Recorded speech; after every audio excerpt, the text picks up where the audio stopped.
tema da aula de hoje é a introdução à gestão estratégica. Gestor é aquele que gere, né? E gerente é sinônimo de administrador para a literatura de administração de negócios. Então, os gerentes não são apenas os que têm esse cargo em carteira assinada, mas sim todos que tomam decisões em todos os níveis hierárquicos da organização. Todas as pessoas responsáveis por recursos que têm objetivos a serem atingidos, né? Pode ser no plano familiar, organizacional, social, né? Para a literatura de administração, então, acho que já comentei com vocês em disciplinas anteriores, o chefe da faxina é um gestor, ele é um gerente, ele está gerindo recursos materiais, humanos e tem objetivos a serem atingidos. Assim como o diretor máximo, né, o CEO de uma organização também é um gerente, né, passando por vários gerentes intermediários ou gestores intermediários que têm a função e a responsabilidade, né, de gerir recursos humanos, materiais, financeiros com objetivos a serem atingidos. Os gerentes, pela nossa literatura, né,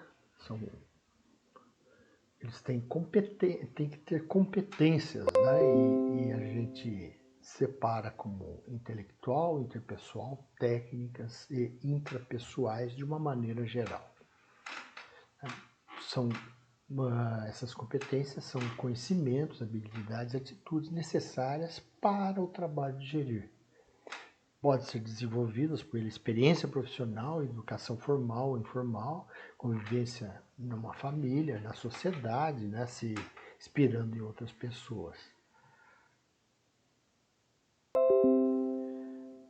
Continuando essa nossa breve revisão sobre a questão do gerente, né? Então aí vamos mencionar as competências intelectuais estão ligadas ao pensar racionalmente, né? Analisar informações concretas sobre a realidade, como também a habilidade conceitual, a capacidade de pensamento abstrato, intuição, imaginação, criatividade. As interpessoais ou entre pessoas, né? Entender atitudes e aceitar a diversidade das pessoas, entender e usar o processo de motivação, comunicação, para poder exercer a liderança. E a intrapessoal, né, uma introspecção, uma autorreflexão sobre si mesmo, né, para ter autocontrole, automotivação, autoconhecimento, organização e administração pessoal. Além, claro, das competências técnicas. Se eu trabalhar numa indústria petrolífera, eu tenho que ter conhecimentos técnicos sobre prospecção de petróleo e a sua refinação e tudo mais, questões ligadas a isso. Se eu trabalho num grande frigorífico, eu tenho que entender de carnes de animais cujas carnes serão comestíveis e trabalhadas pelo frigorífico, enfim, cada área de atuação tem as suas questões técnicas importantes. O Robert Katz, ele resume, isso foi num artigo há muitos anos atrás, na Harvard Business Review, e ele passou a ser inspiração e faz parte da maior parte dos livros de administração, né? Quando ele fala só das técnicas humanas e conceituais, né? As humanas ele concentrou não só o intrapessoal, como o relacionamento e tratamento com outras pessoas, né? E aí vem uma observação dele que eu acho fundamental. Quando vocês iniciam a carreira né, e passam a gerir uma supervisão primeira, né, primeira linha, né, vocês vão estar muito ligados ao dia a dia. E, portanto, as questões técnicas serão fundamentais. As questões e habilidades do trato com as pessoas serão também importantes para lidar com o pessoal que você está trabalhando, coordenando e dirigindo, né? E as habilidades conceituais são pouco exigidas neste nível. Elas vão aumentando, né, quando você passa para uma gerência mais intermediária, e quando chega-se no nível mais alto de uma organização, essas habilidades tomam maior importância em relação às habilidades técnicas que você passa a não usar tanto quanto elas eram fundamentais para o exercício da sua gerência. As habilidades humanas são indispensáveis em qualquer nível gerencial. E essa observação, e vocês vão ver um artigo que eu e o professor Valdemar escrevemos, eu vou estar disponibilizando o link para vocês, onde a gente fez um estudo sobre isso, né, e observando as habilidades gerenciais no nível estratégico da ex-presidente Dilma Rousseff, onde a gente foi ver as habilidades que ela tinha para o exercício de um cargo tão estratégico quanto a presidência da República. A gente acredita que esse trabalho ele pode servir de balizamento para as pessoas quando eleger seus governantes. Eu posso levar em conta este ponto de vista, essa contribuição da administração para lhes ajudar a escolher seus mandatários. Mas, de uma maneira geral, essa observação nas empresas é pacificado. Lá em cima, o CEO de uma empresa de petróleo, ele no seu dia a dia trabalha muito pouco com esse requisito habilidade técnica, né?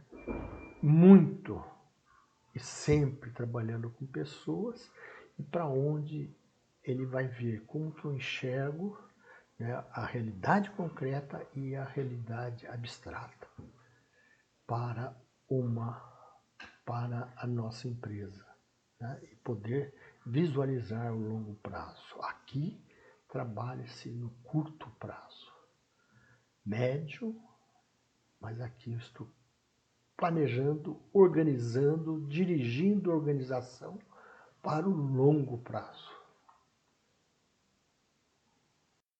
Portanto, como vocês viram, a gestão estratégica é o pode ser no nível estratégico, né? Nesse nível, nós não estamos falando nas questões que envolvem a organização do marketing, dos recursos humanos, da parte financeira, da pesquisa e desenvolvimento, da administração em si, né?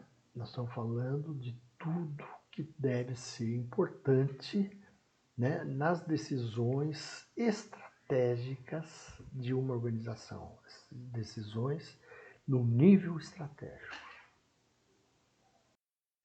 E desta maneira, podemos agora definir estratégias como o plano da alta administração para alcançar resultados consistentes com a missão e os objetivos gerais da organização.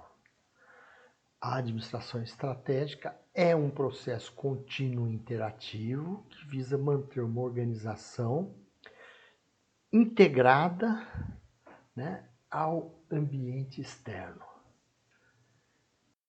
Uma das escolas da administração estratégica é conhecida como Escola do Design, né?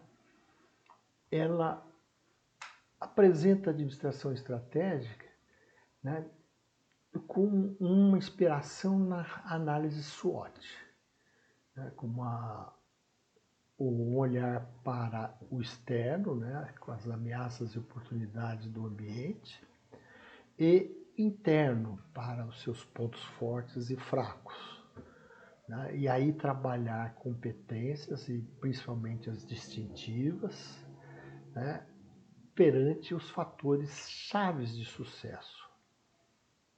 Com base nisso, é criada a estratégia, claro, com os valores gerenciais, as responsabilidades socioambiental e cultural, na época, né, ficava mais na social,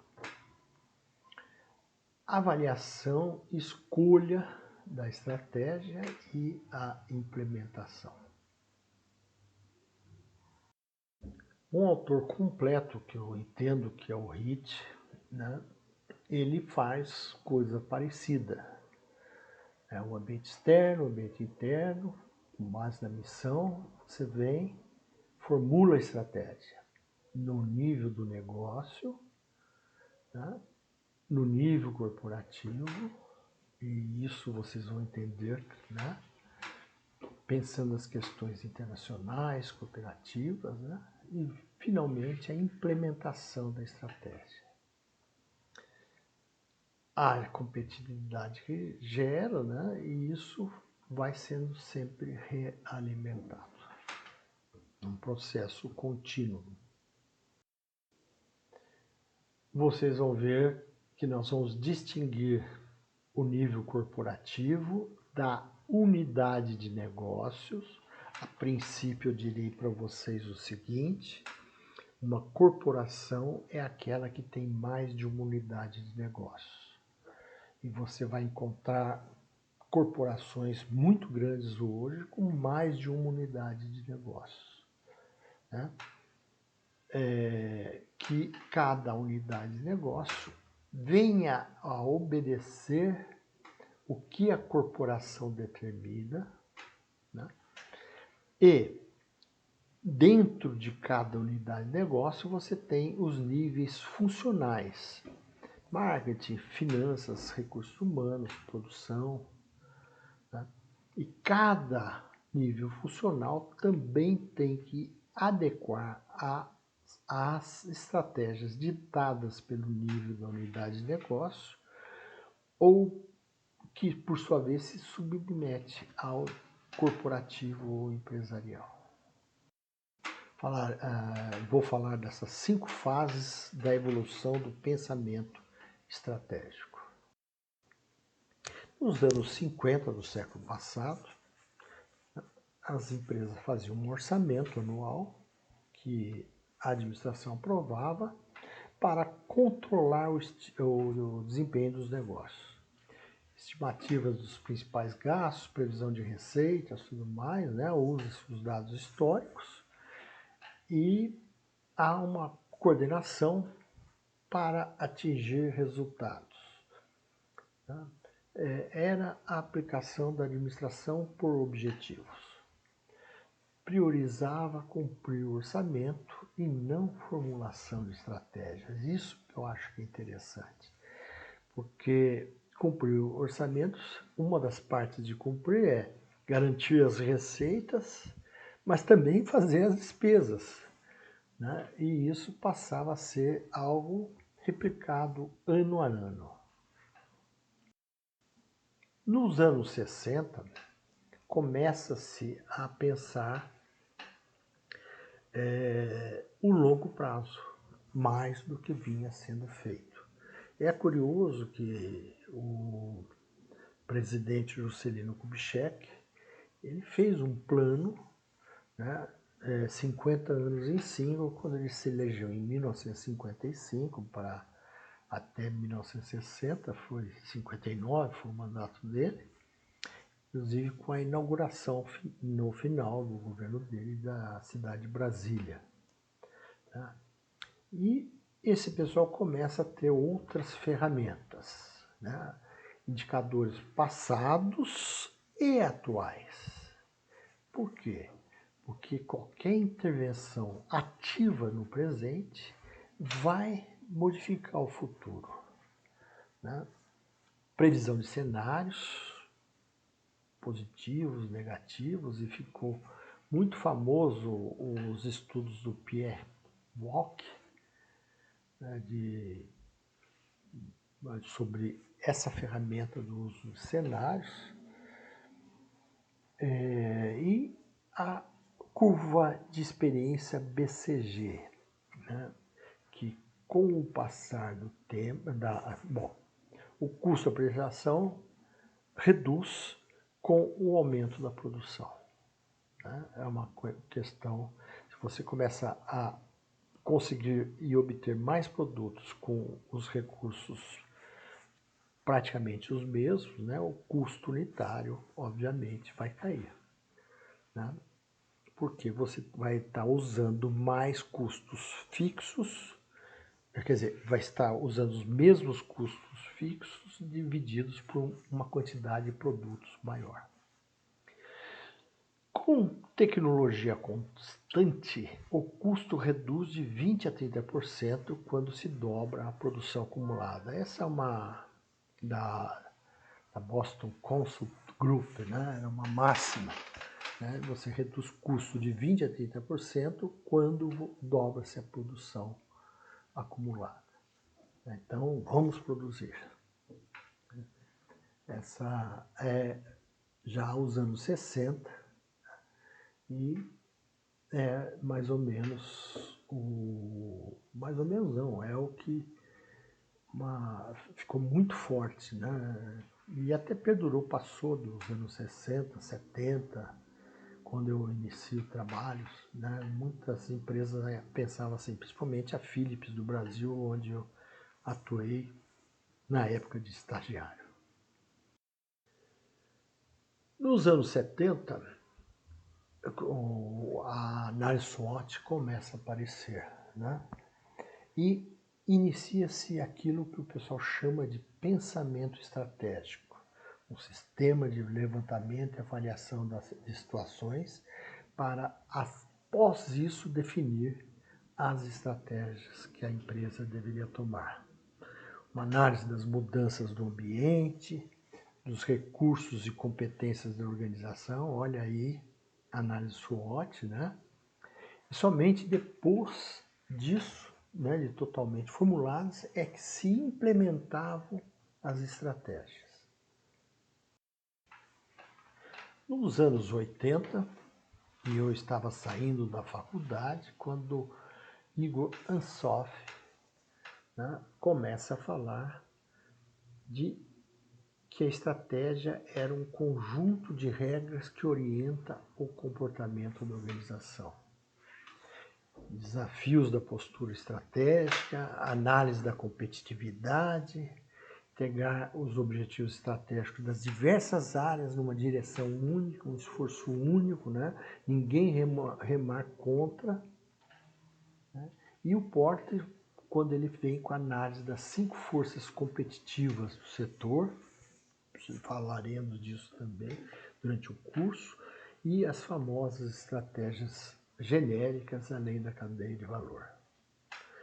Mas ainda focava o planejamento estratégico, né, como algo construído com dados anteriores. Como vocês podem ver, eu que me formei em 1980, não fui aprender Porter e Ansoff após a minha formação, até mesmo em trabalhos, né, onde a gente foi lendo e assimilando essas questões muito interessantes. O professor Zaccarelli, infelizmente faleceu mais recentemente na USP, ele vinha também com estudos interessantes nessa área e ele fazia uma similaridade com o ambiente da adaptação da organização, era muito interessante, né? Mas eram estudos pioneiros. Né? Nos anos 90 há uma evolução, né? Não só planejar estrategicamente, né? Sai do foco só do planejamento. Agora nós precisamos organizar, dirigir, coordenar e controlar estrategicamente. Um enfoque sistêmico para equilibrar né, o que o ambiente externo trazia ou exigia, né, com as possibilidades do ambiente interno, suas competências e capacidades. Uma integração de todos os setores da organização mesmo, né, para melhor alocar os recursos para atingirmos o objetivo estratégico. A bibliografia usada pela aula de hoje. Agradeço a presença de todos e espero encontrá-los na próxima semana.